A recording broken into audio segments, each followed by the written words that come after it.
Africa Content TV.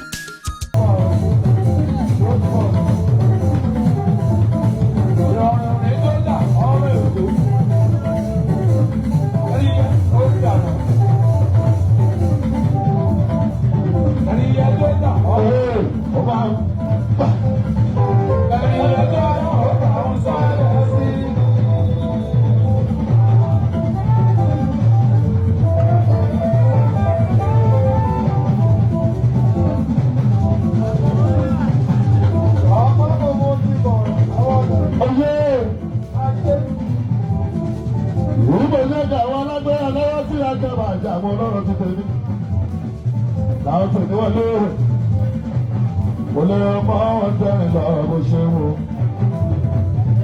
fámìlì mi ò mọ̀ ṣe ẹbí kan náà báyìí kò mọ̀ tẹ́rìn lọ bó ṣe ọmọ ẹbí èmi lọ́dọ̀ báyìí máa ń sọ nípa ọdẹ́rìn lọ o ọdẹ ìlọ pé ibi tí èèmù lè o ikọ̀ náà ní gbogbo ẹ̀. Agbọ̀dọ̀ sọ́kọ́ ẹ̀rọ̀lẹ́bẹ̀ òkúta kò sí nípa òde o. Balẹ̀kọ̀ ọ̀dọ́rin ìlọ òtúnbọ̀wọ̀ ọmọlá láàrin lọ́jọ́.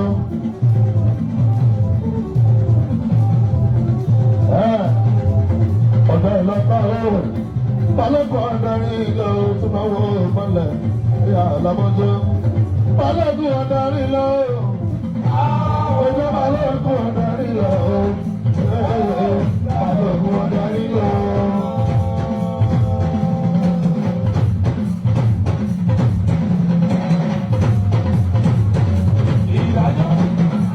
Balẹ̀kọ̀ ọ̀dọ́rin lọ,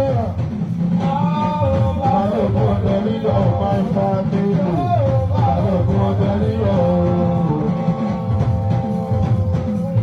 Àwọn ènìyàn ìmọ̀lẹ̀ ìdúró rẹ̀, àwọn náà tó ọ̀tẹ̀ ilẹ̀ náà tó fún gbá. Orí ẹ̀sẹ̀ ìgbọ́gbọ́n balógun, olórun tó fẹ́ ọ̀gbọ́dọ̀ nìyẹn. Onídàáyọ̀ bá ti mọ ọ̀rọ̀ sọ́lá sọ̀jù, ìsọkúsọ́lá máa sọ̀rọ̀.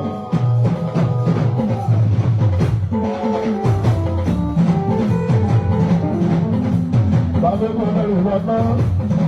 Onídàáyọ̀ bá ti mọ ọ̀rọ̀ sọ́lá sọ̀jù, ìsọkúsọ́lá máa sọ̀rọ̀.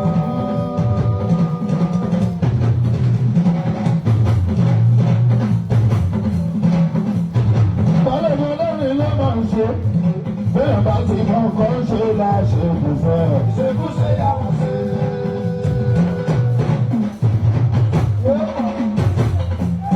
Balógun lórí lọ́nà àtẹnumọ̀ ó plé.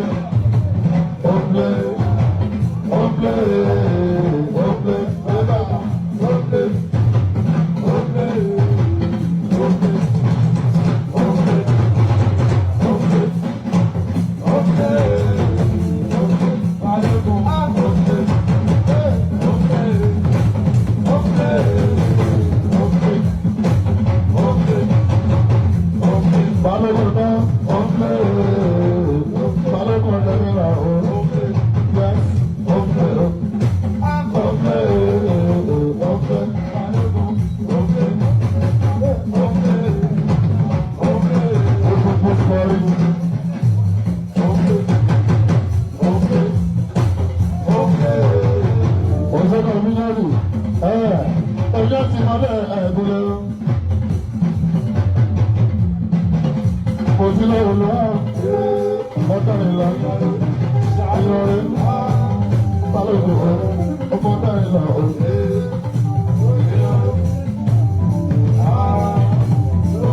Àwọn ti ní tóbi. Ìwọ̀n mọ́lẹ̀. Lọ́lọ́lọ́.